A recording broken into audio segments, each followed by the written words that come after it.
사도행전 9장 23절에서 29절 말씀, 우리 서로 교독하며 우리 하나님 말씀 앞으로 나아갑니다. 여러 날이 지남에 유대인들이 사울 죽이기를 공모하더니 그 계교가 사울에게 알려지니라. 그들이 그를 죽이려고 밤낮으로 성문까지 주시거늘 그의 제자들이 밤에 사울을 강주리에 담아 성벽에서 달아 내리니라. 사울이 제자를 메어서 제자들을 살리고자 하나 다 두려워하여 그가 제자들을 죽지 아니하니. 바나바가 데리고 사도들에게 가서 그가 길에서 어떻게 주를 보았는지와 주께서 그에게 말씀하신 일과 다메섹에서 그가 어떻게 예수의 이름으로 담대히 말하였는지를 전하니라. 사울이 제자들과 함께 있어 예루살렘에 출입하며 또 주 예수의 이름으로 담대히 말하고 함께 읽을까요? 헬라파 유대인과 함께 말하며 변론하니 그 사람들이 죽이려고 힘쓰거늘. 아멘. 오늘 예배 가운데 나오신 모든 분들 주님의 이름으로 옆 사람을 바라보며 환영합니다 이렇게 인사해볼까요? 사랑합니다. 함께 예배드림이 기쁨입니다. 기쁨입니다. 스스로 혼자 고백하지 마시고 함께 옆 사람을 바라보며 우리가 함께 예배드리는 기쁨을 누리길 간절히 소망합니다. 하나님께서 오늘 우리에게 주신 말씀의 제목은요, 갑시다입니다. 제목이 뭐라고요? 갑시다. 네, 가자보다 더욱더 강한 표현이 갑시다라고 하더라고요. 우리 갑시다. 어디 갈까요? 집에 갑시다. 아직 말씀을 나누기도 전에 집에 갑시다. 우리 집에 가서 해야 할 일들을 조금 말씀을 통해서 함께 알려드리고 집에 가서 우리가 담대하게 하나님 나라 가운데 쓰임받는 믿음의 자녀들이 되길 간절히 소망합니다. 오늘 말씀의 주인공은 사울이에요. 오늘 말씀의 주인공이 누구라고요? 사울이에요. 사울은 자신이 가야 할 길을 정확하게 알고 있던 사람이었어요. 그런데 그가 가야 할 길은요, 그냥 가고자 하면 갈 수 있는 길이 아니에요. 용기가 조금 필요해요. 사울이 가야 하는 길은 용기가 필요한 길입니다. 왜냐하면 사울이 가는 길은 어떤 길일까요? 세상의 잘됨과 세상의 명예와 세상의 인정을 받는 길이 아니라 예수님을 믿고 예수님이 주신 사명에 따라 걸어가야 하는 순종의 길이었고 고난의 길이었기 때문에 그렇습니다. 사도 바울은 이 길을 내가 가야 하는 걸 정확하게 알고 있었어요. 그러면 사도 바울에게 필요한 게 뭐라고 했죠? 용기였어요. 사도 바울은 용기 있게 그 길을 걸어가야만 했습니다. 사도 바울이 오늘 어떤 용기를 가지고 그 길을 걸어갔는지 함께 말씀 나누겠습니다. 오늘 말씀의 제목 혹시 기억나실까요? 갑시다. 네, 갑시다. 사도 바울은 그렇게 갔어요. 머뭇거리지 않고 믿음으로 자신의 사명의 길을, 그 예수 그리스도를 믿는 믿음의 길을 그는 걸어갔어요. 그리고 오늘 우리 모두 그 길을 걸어가길 간절히 소망합니다. 머뭇거리지 아니하고 우리가 다 함께 복음을 전하는 믿음의 길을 어떻게 해요? 다 함께 갑시다. 우리 모두 다 함께 믿음의 길, 사명의 길을 걸어가는 믿음의 자녀들이 되길 간절히 소망합니다. 옆 사람을 바라보고 이렇게 인사합니다. 갑시다. 갑시다. 네, 집에는 이따 가고요. 우리 하나님 말씀 앞으로 우리 다 함께 갑시다. 사도행전 9장 23절 우리 말씀 한번 읽을게요. 사도행전 9장 23절이요. 시작. 여러 날이 지나서 유대 사람들이 사울을 죽이기로 모의하였던데, 여러 날이 지나자 유대인들이 지금 누구를 죽이기로 모의했다? 사울을 죽이기에 모의했다. 예. 다시 생각해보면요, 여러 날 지나서잖아요. 여러 날 전으로 돌아가면 유대인들이 사울을 죽이고자 했을까요? 아니면 사울을 지지했을까요? 맞아요. 사울을 지지했던 사람들이 누구냐면 유대인들이었어요. 그들은 왜 사울을 지지했냐면 사울이 여러 날 전에 예수님을 믿는 믿음의 사람들을 어떻게 해요? 감옥에 가두고자 계획했어요. 그 계획을 듣고 유대인들은요, 사울의 힘이 되어주고자, 그리고 사울을 지지하며 사울 옆에 서 있던 사람들이 누구다? 유대인들이었다라는 것을 이야기합니다. 그런데 오늘 본문에서 이야기해요. 여러 날이 지나자 유대인들이 누구를 죽이고자 했다? 사울을 죽이고자 했다라는 거예요. 유대인들의 변덕이 심해서 사울을 죽이고자 변화된 것일까요? 유대인들의 변덕이 심해서가 아니라 사울의 생각과 사울의 마음과 사울의 모습이 변화됐기에 유대인들이 지금 사울을 죽이고자 모의했다, 공모했다, 성경은 그렇게 이야기합니다. 사울이 변화되었다라는 거예요. 사울이 왜 변화되었는지 혹시 아시는 분이 있을까요? 예수님을 만나. 네, 맞아요. 사도행전 9장에서는 사도 바울이 변한 것을 예수님이 만남으로, 예수님을 믿게 됨으로, 또한 예수님이 주신 사명을 깨달음으로 말미암아 사도 바울이 변화되었다라고 이야기해요. 며칠 전에는요, 사도 바울은 예수 믿는 사람을 잡아 감옥에 가두려고 했어요. 그런데 며칠이 지난 이후에, 예수님을 만난 이후에, 사명을 깨달은 이후에 사울은 변화되었어요. 예수님을 믿는 사람들을 잡아다가 감옥에 가두지 아니하고요, 누구보다 열심히 누구를 전했다? 예수님을 전했다. 예, 예수님을 전한 거예요. 그래서 며칠이 지난 후에 유대인들이 이 사울의 모습을 보며 어떻게 해요? 그의 바뀐 모습과 바뀐 마음과 바뀐 행동들을 바라보며 어떻게 해요? 아, 배신자구나. 사울이 유대인을 배신했구나. 유대교를 배신했구나. 배신자는 어떻게 해? 죽여야겠다. 그래서 그들은 밤낮 없이 성박을 지키며 사울을 잡고자 했어요. 네, 유대인들이 지금 사울을 죽이고자 한 것을 사울과 그의 제자들이 알고 어떻게 합니까? 성벽 위로 올라가 강주리에 사울을 넣고 성박 아래로 내려보냈다. 그러므로 말미암아 성박을 지키고 있는 유대인들을 피해 도망칠 수 있게 되었다는 것을 이야기합니다. 사울은요, 인생을 살면서 이번에만 죽을 고비를 넘긴 것이 아니에요. 사울은 예수 복음을 전함으로 말미암아 수없이 반복적으로 죽을 위기 가운데 놓여 있었어요. 그런데 그가 죽지 않고 복음을 전할 수 있는 이유는 무엇일까요? 포인트 삼아서 제가 질문하기로 했던 문장이에요. 사울이 죽지 않고 복음을 전할 수 있었던 이유는 무엇일까요? 다음 장 한번 넘겨주실까요? 사울이 죽지 않고 복음을 전할 수 있었던 이유는요, 함께 읽겠습니다. 하나님이 지켜주셨기 때문입니다. 네, 사울이 죽지 않고 살아갈 수 있었던 것은, 복음을 전할 수 있었던 것은 하나님이 그를 지켜주셨다는 거예요. 그러면 하나님은 왜 사울을 지켜주셨을까요?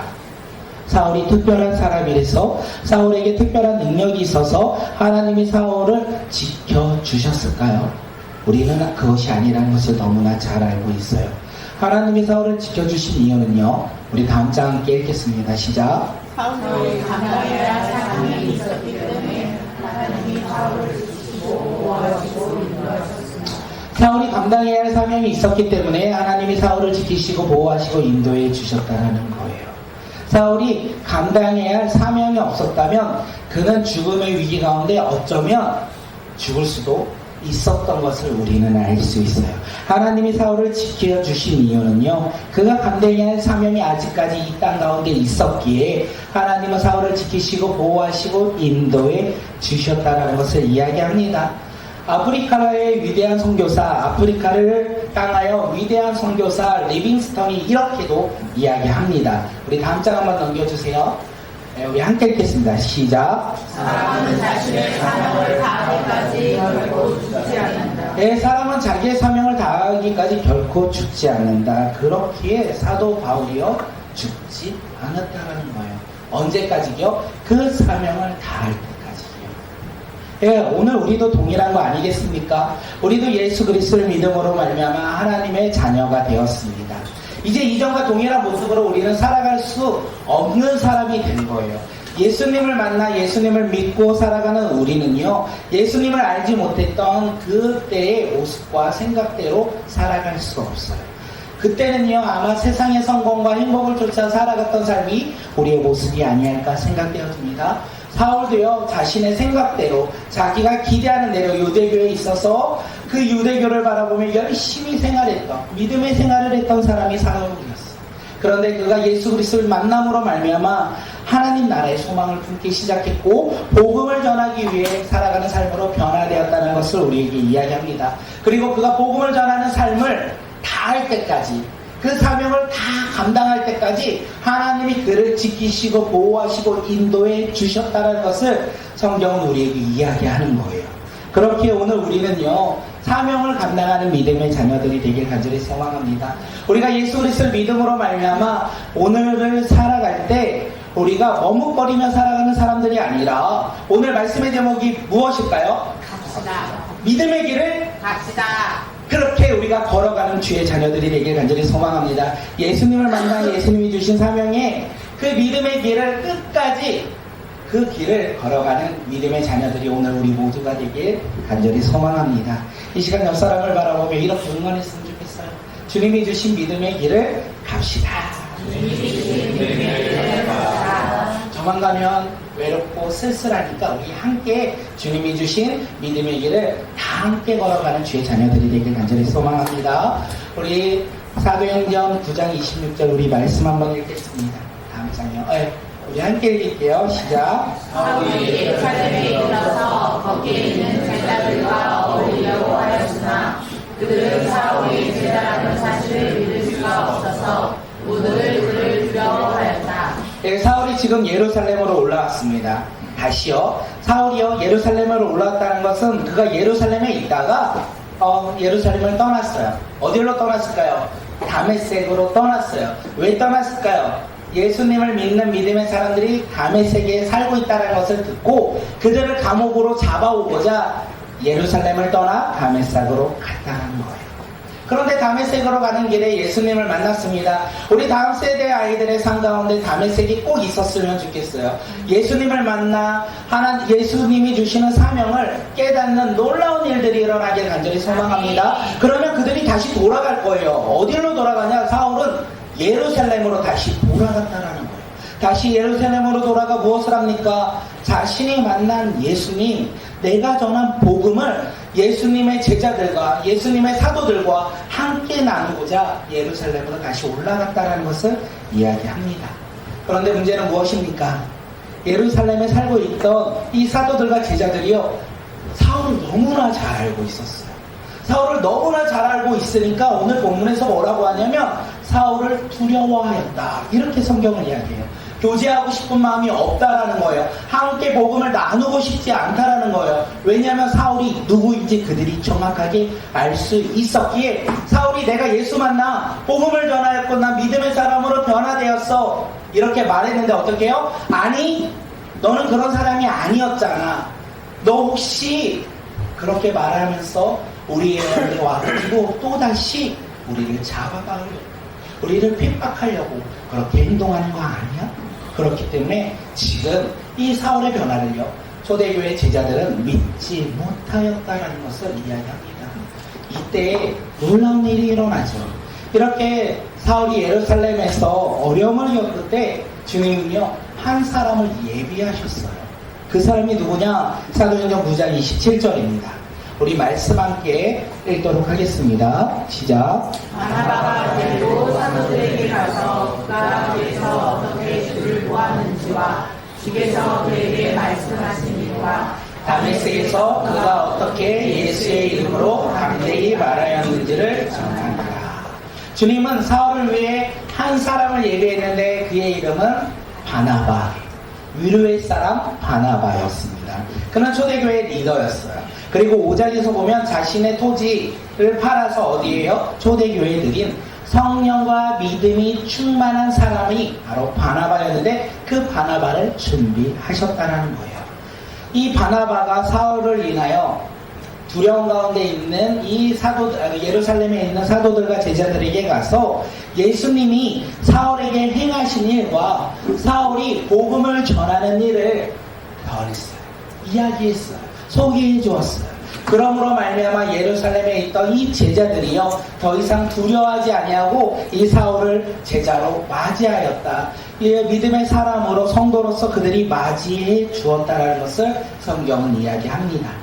바나바가 사울에게 있었던 이 다메섹에서 있었던 일들을 어떻게 잘 이루는지는 성경에 나타나지 않아요. 그래서 많은 주석가들이 이렇게 이야기해요. 바나바와 사울이 먼 친척이었기에 사울에게 있었던 일들을 바나바가 할 수 있었을 것이다. 또 어떤 주석가들은 뭐라고 하냐면 그들이 가말리엘 동문 같이 공부했던 동문이었기에 사울이 힘든 상황 가운데 항상 바나바를 의지했고 바나바에게 이 다메섹에서 있었던 일을 알려주었다. 또 어떤 주석가들은요, 사울과 바나바가 먼 친척이었고 같은 동문이었기에 사울이 바나바에게 이야기했을 것이다, 이렇게 이야기를 해요. 우리는 정확하게 알 수 없습니다. 알 수 없는데 가장 중요한 것이 무엇인지 아십니까? 가장 중요한 것은요, 주님이 바나바를 예비하셨다는 거예요. 또한 주님이 사울의 길을 인도하셨다는 거예요.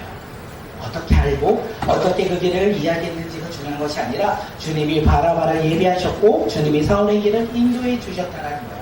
우리 함께 읽어볼까요? 우리 함께 읽겠습니다. 시작. 주님은 바나바를 예비하셨고 주님은 사울을 인도하셨습니다. 네, 우리 다음 세대 아이들이요, 새 학기가 될 때 우리가 항상 기도하잖아요. 하나님의 사람, 하나님께서 예비하신 사람을 우리 다음 세대가 만나기 간절히 소망합니다. 네, 그때 하나님께서 우리 아이들의 한 학기를 책임져 주시고 인도해 주신다는 것을 우리가 잊지 말고 주님의 예비하심을 우리가 바라보며 인도하심을 쫓아 살아가는 주의 자녀들이 되기를 간절히 소망합니다. 그리고 어쩌면 바나바도 사울을 두려워할 수 있었을 거예요. 초대교회 리더였고 믿음의 사명을 감당했던 이 바나바도 사울에게 고난과 핍박을 받았을 수도 있었을 것 같습니다. 그런데 바나바는 사울을 두려워하지 않았어요.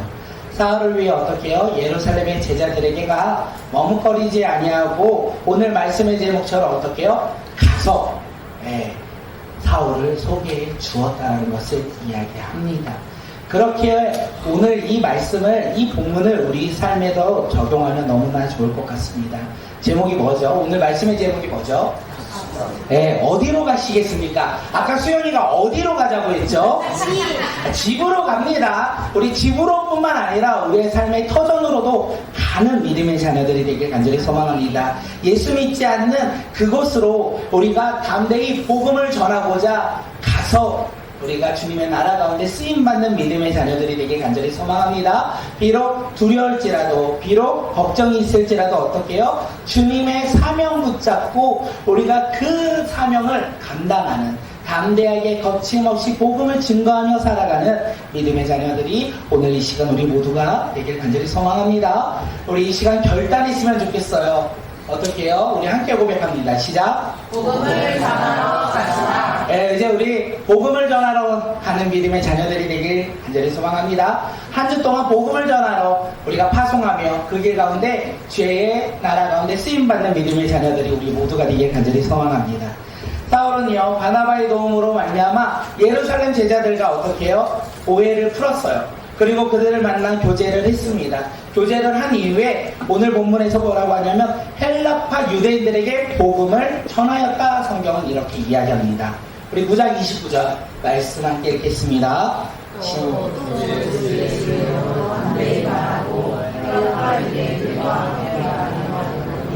그 사람들이 죽이려고 힘쓰고는 네, 제가 사울의 오늘 본문 안에서 사울은 이 본문 안에서는 참 눈치 없는 사람이라고 생각했어요. 사울은 눈치가 없는 사람이에요. 예루살렘 교회가요, 유대인들의 시기로 인하여 핍박받았어요. 박해받았어요. 믿음의 사람들이 감옥에 갇히는 고난 가운데 놓여 있었어요. 이런 시기에 사울이 지금 뭐 하고 있어요? 눈치 없이 복음을 전하고 있는 거예요. 주 예수의 이름으로 담대히 복음을 전하고 있어요. 유대인들이 그 복음을 듣고 야, 사울의 변화 내가 믿어야지. 그리고 유대인들이 믿음으로 변화된 것이 아니라 오히려 어떻게 해요? 사울을 죽이고자 힘썼다. 성경은 이렇게 이야기하고 있습니다. 사울이요, 이 본문을 준비하면서 생각해 봤는데 눈치가 없는 사람인데 환경을 몰랐을까? 상황을 몰랐을까? 예루살렘에 있는 유대인들이 초대교회를 바라보는 시선을 몰랐을까? 생각해 봤어요. 그런데 사울은 모르지 않았을 것 같아요. 왜냐면 사울은 누구보다 정확하게 이 상황을 알고 있지 아니할까 생각되어집니다. 사울이 누구였습니까? 여러 날 전에요, 예루살렘에서 누구보다 열심히 교회를 핍박했던 당사자였어요. 믿음의 사람들을 잡아갔던 사람이 사울이었어요. 그리고 방금 전에 누구와 함께 교제했어? 예루살렘의 제자들과 함께 교제했어요. 예루살렘에 있는 이 제자들이 이야기하지 않았겠습니까? 이 어려움 가운데 있는 예루살렘 초대교회의 어려움을 이야기하지 않았겠습니까? 이것을 다 들었어요. 알았어요. 그런데도 사울은요, 눈치 없이요, 유대인들에게 나아가 주 예수의 이름으로 담대히 복음을 전했다라는 거예요. 네, 사울이 눈치 없이 주 예수의 이름으로 담대히 복음을 전할 수 있었던 이유는 무엇입니까? 우리 함께 읽겠습니다. 시작. 사울은 주님이 주신 복음 전달자의 사명만 생각하고 힘좀 있기에 세상의 눈치를 보지 않았습니다. 네, 눈치는 확실히 없었던 것 같습니다. 그런데 그가 눈치가 없었던 이유는 세상을 바라보지 않았기에, 그는 복음 전달자의 사명을 바라보았기에, 복음 전달자로서 사명의 길을 걸어가고자 했기에 세상의 눈치가 아닌 하나님 나라 가운데 나아간다는 거예요. 주 예수 그리스도의 이름으로 어떻게 해요? 담대히 복음을 전하였다. 네, 이 이야기를 들으면 참으로 도전이 많이 받습니다. 저는 세상의 눈치를 많이 봐요. 내가 복음을 전하면 사람들이 나를 어떻게 생각할까? 내가 복음을 전하면 사람들이 나를 어떤 모습으로 생각할까? 그러며 머뭇거리고 있었던 저의 모습을 참 많이 돌아보며 나아갑니다. 사랑하는 성도 여러분, 우리도 사울처럼 세상의 눈치 보지 말고 가는 믿음의 자녀들이 되길 간절히 소망합니다. 우리 세상의 눈치 보지 말고, 오늘 말씀의 제목이 뭐죠? 갑시다. 세상의 눈치 보고 우리가 믿음으로 주 예수 그리스도의 능력의 이름, 복음의 이름, 구원의 이름을 전하는 믿음의 자녀들이 되길 간절히 소망합니다. 우리 옆 사람을 바라보며 이렇게 인사할까요? 세상 눈치 보지 말고 복음을 전하세요. 세상 눈치 보지 말고 복음을 전하세요. 네, 가정으로 가서 눈치 보지 말고 복음을 전하시고, 직장에 가서 눈치 보지 마시고 복음을 전하시고, 그때 어떻게 되더라? 사울이 어떻게 되더라? 유대인들이 사울을 죽이기로 힘썼더라. 우리가 세상을 눈치 보지 않고 복음을 전하면 사람들이 우리를 어떻게 해요? 죽이진 않아요. 요즘 시대는 죽이지 않는데, 야, 나 저 사람이랑 가까이 하지 않아야 되겠다. 야, 나 저 사람이랑 멀리 떨어져야 되겠다. 이렇게 조금은 소외받을지라도, 그리고 어쩌면 고난을 받을지라도 우리가 어떻게 해요? 세상 눈치 보지 말고 복음을 전하는 믿음의 자녀들이 되길 간절히 소망합니다. 우리가 복음을 전할 때 주님께서는요, 또 다른 믿음의 동역자를 예비하실 거예요. 바나바가 분명 있을 거예요. 그리고 그 바나바를 통하여 함께 주님의 인도하심을, 주님의 선하심을 우리가 경험하지 아니할까 생각되어집니다. 그 길을 우리 다 함께, 오늘 제목 뭐라고요? 갑시다. 그 길을 함께 갑시다. 우리 함께 그 길을 걸어가는 믿음의 자녀들이 되길 간절히 소망합니다. 우리가 그 길을 걸어갈 때 주님께서 우리와 함께 하실 거예요. 우리가 믿음으로 그 길을 걸어갈 때 주님의 능력이 우리의 삶을 통하여 나타날 것이에요. 그래서 두려워하지 마세요. 사울은 두려워하지 않았던 것 같아요. 주님이 함께 하시기에. 그래서 그가 그 길을 걸어간 것이 아니할까 생각되어집니다. 마지막으로 한 번 더 외치고 말씀을 마무리하겠습니다. 그렇기에 우리 모두 갑시다. 어디로요? 열방으로. 열방 너무 어려우니까 가정으로 가시고요, 한 주간 직장으로 가시고, 한 주간 만나는 사람들 삶의 터전으로 가셔서 그곳에서 담대하게 거침없이 사명을 감당하며 복음을 전하는 믿음의 자녀들이 오늘 이 시간 우리 모두가 되길 간절히 소망합니다. 오늘